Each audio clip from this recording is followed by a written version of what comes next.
What's up, y'all? It's your girl TikaForever, and I'm back with another video. Since I am at work, today is March Madness Day 11,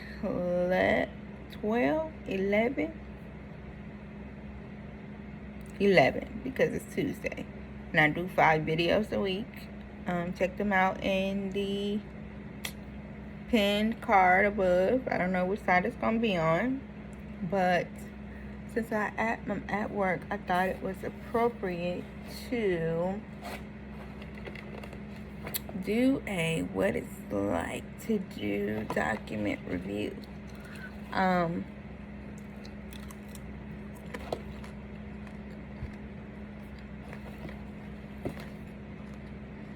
not currently doing document review per se. Well, not even per se. I'm not doing document review.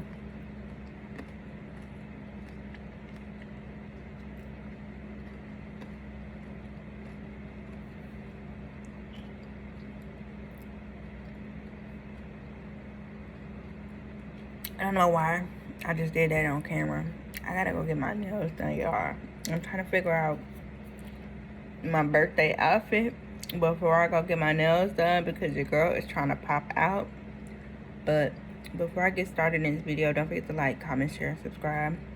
I'm at work. I'm eating breakfast. Don't judge my bacon. It's burnt. Bacon, egg over hard with cheese, and French vanilla chai tea. So, what it's like to do doc review. Prior to this job, which is a lower paying job than the document reviews that I've been on, but it's more consistent. Now I'll get into that. So when you go to law school, they have these things called OCIs, which is on-campus interviews, starting like your 2L and 3L year.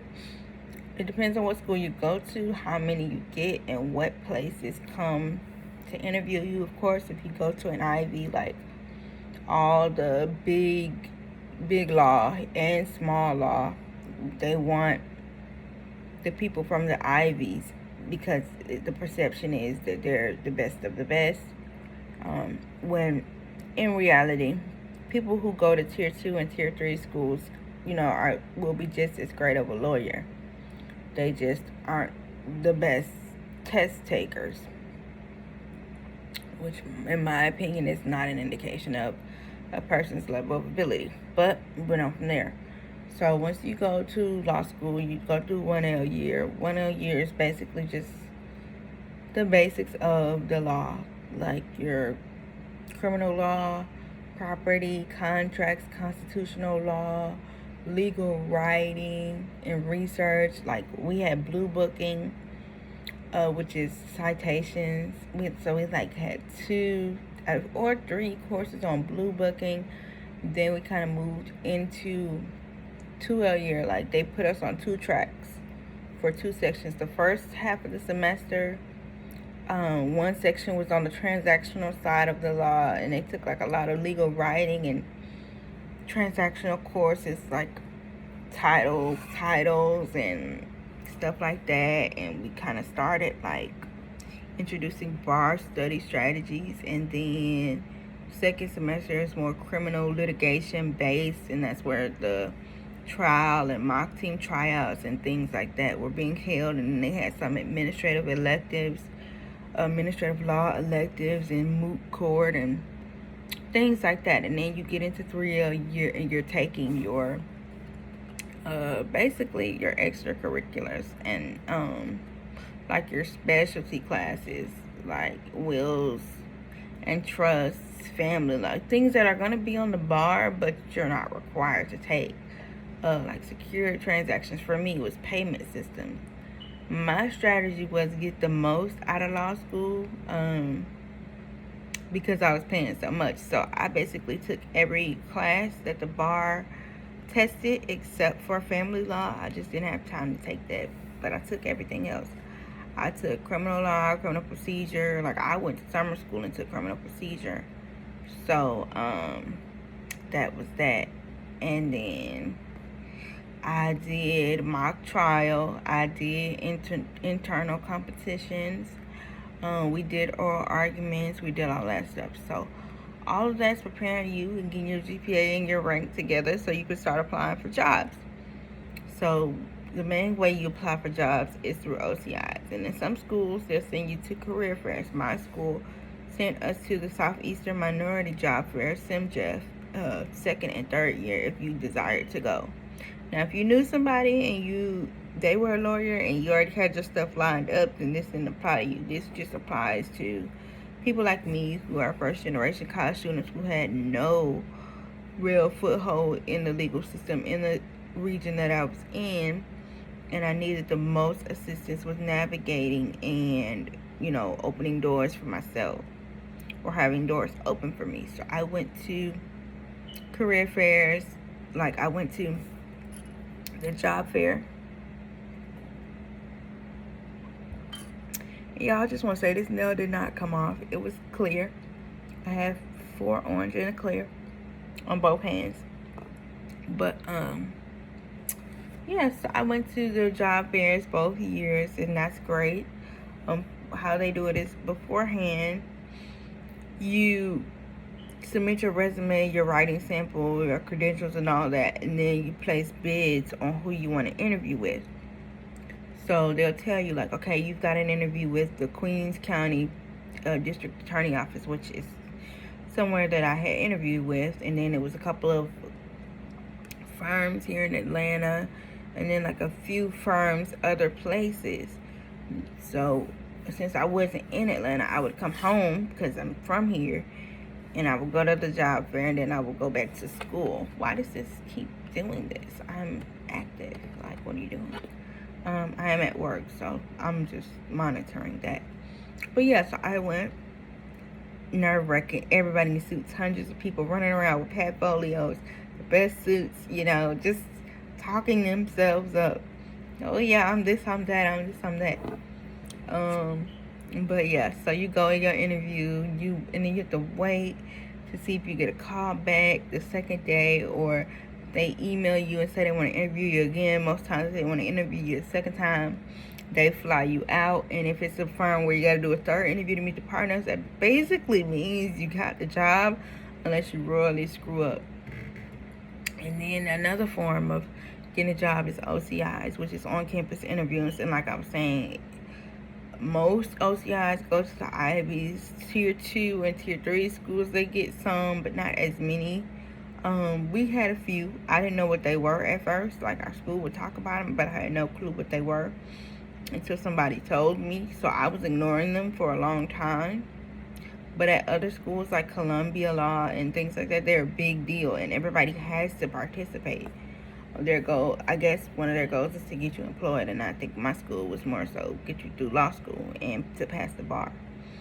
But if you don't have that, you do externships at my school as well, which is like basically your third year. You spend it really, you do a couple of extracurricular, not extracurricular, but you do a couple like elective classes, but your third year is mainly just working. So my third year, I was working for the Charleston County solicitor's office. That's what I was doing. I was getting paid. That was my job. I was a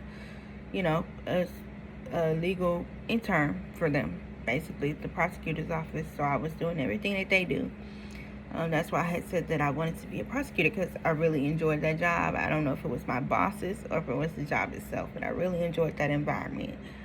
Moving on from that, if everything comes of that, and like me, you don't stay in, you after law school, you leave the state where you went to school, and you don't really have any legal connections in the state where you go, one of the easiest things to kind of get sometimes is document review jobs.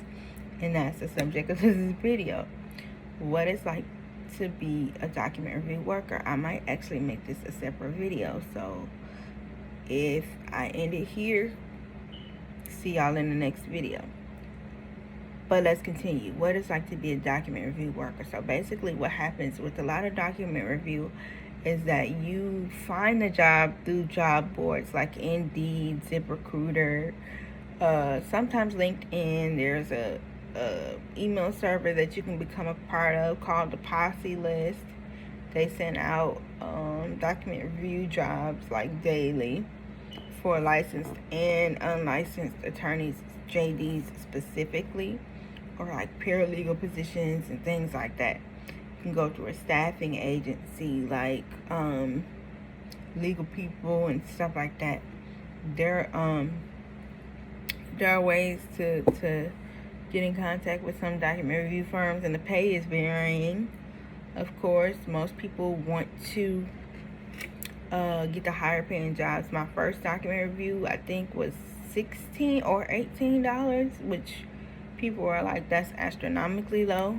But my highest as an unlicensed JD was 26. It's 26 an hour. Now it does vary for people who are licensed. They can get a bit more. Excuse me. People who are licensed, they can get a bit more because of like a lot of more seasoned attorneys. They'll do document review on the side when their caseloads are slow, if they have their own firm to kind of help, ends meet.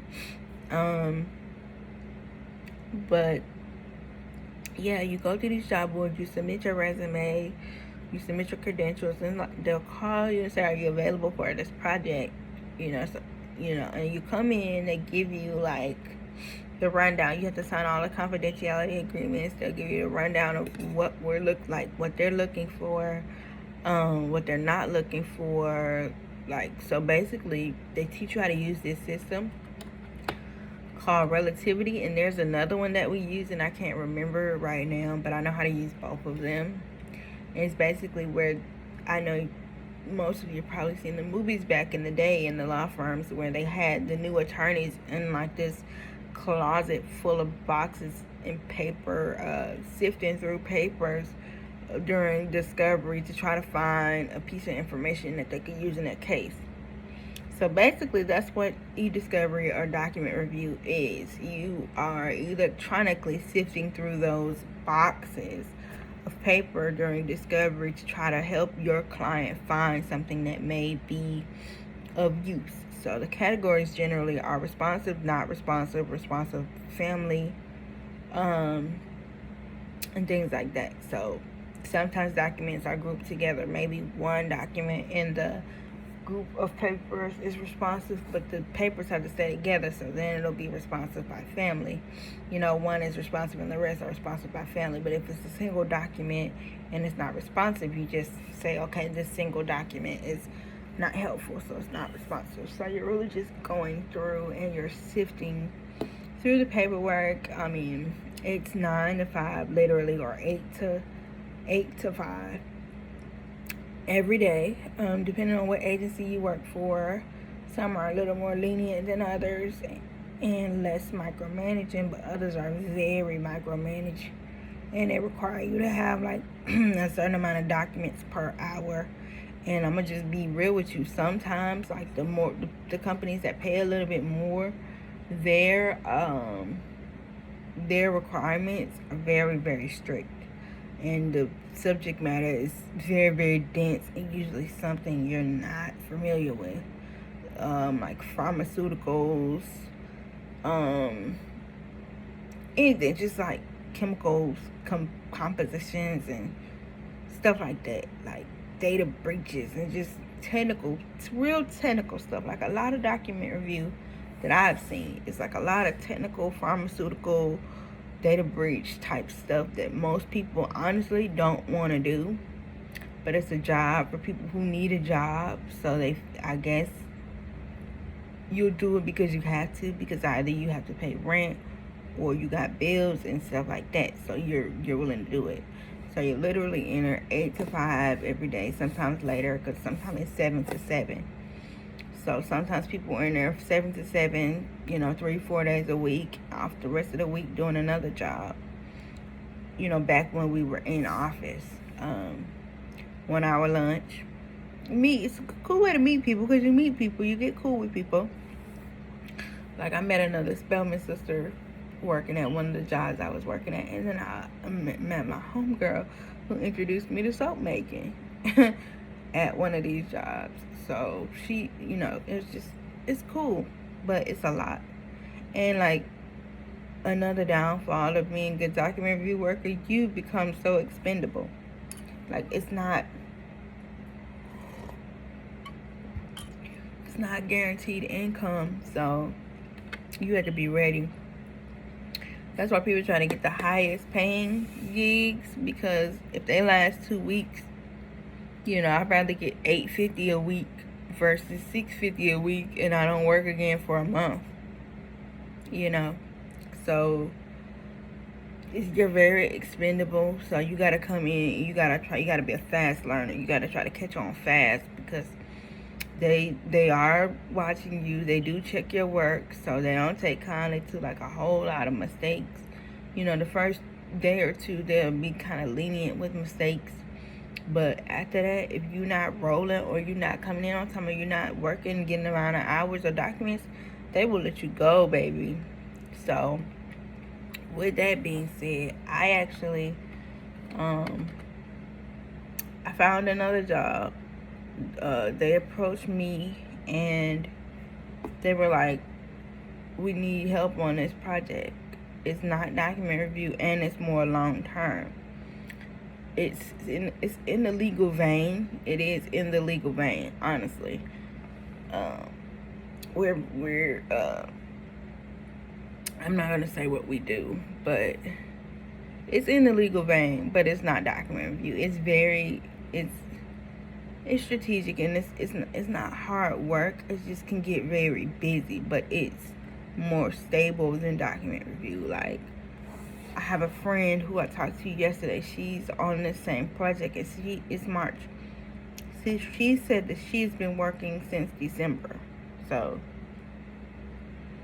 3 months. She's been working 3 months straight. And then when I just got on again with them in February, or we started in March, but I was working with them in December as well, and I worked for a month, and then I stopped in February to focus on the bar, and then in March I came back. So I've been working with them for about a month. No, this is March. What I'm talking about with this project, on this side of the project, for like 2 weeks. And it's stable. She said we're going to like at least summer, so at least 3 months. So, and by that time I'll have results, and God willing, and I believe that I did good this time, and that I will pass the bar. So by that time I will be able to look for, my job as an attorney with a legal contract, so that I can make bigger moves. But until then, I don't have to worry about being unemployed. Even though it's a lower rate of pay, it's not the lowest that I've gotten. It's still above minimum, well above minimum. It's just not the highest. But that's fine by me. It's work from home. I log in every day. As you can see, we don't have to be on video or anything like that. So I dress as I please, and I just work. For me, it's 9 to 6. Then I get off and I relax. And that's what I was saying. Well, I don't know if I said it in this video, but I said, why does this keep doing this? But I said it in another video that I have a lot of ideas written down, but it's just hard to get them done, because when I get off work at 6, even though my work isn't hard, you have to pay attention to a lot of detail, and you're dealing with actual people, like cases, claimants, clients, things like that. So you have to be like focused. Like right now I can talk to y'all because I don't have anything for like an hour, but I'm about to get off because I do gotta look over my files. But yeah, it can get hectic, and then by the end of the day I'm tired, like, of looking. I gotta get some blue light glasses. I be tired at the end of the day. So yeah, and I don't be having the energy to go through and honestly film the content. But I'm gonna stop making excuses. I've been doing good consistently, and my goal was to put up, like I said, between 25 and 30 videos this month. We are on number 11, so I don't have that many left. And some good things are coming up, y'all, because my birthday is coming up. With that being said, this video is getting really long, so I am going to get off of here. This week's videos will be posted at 10 a.m. I don't think I'm editing this video like at all, so I will see y'all then.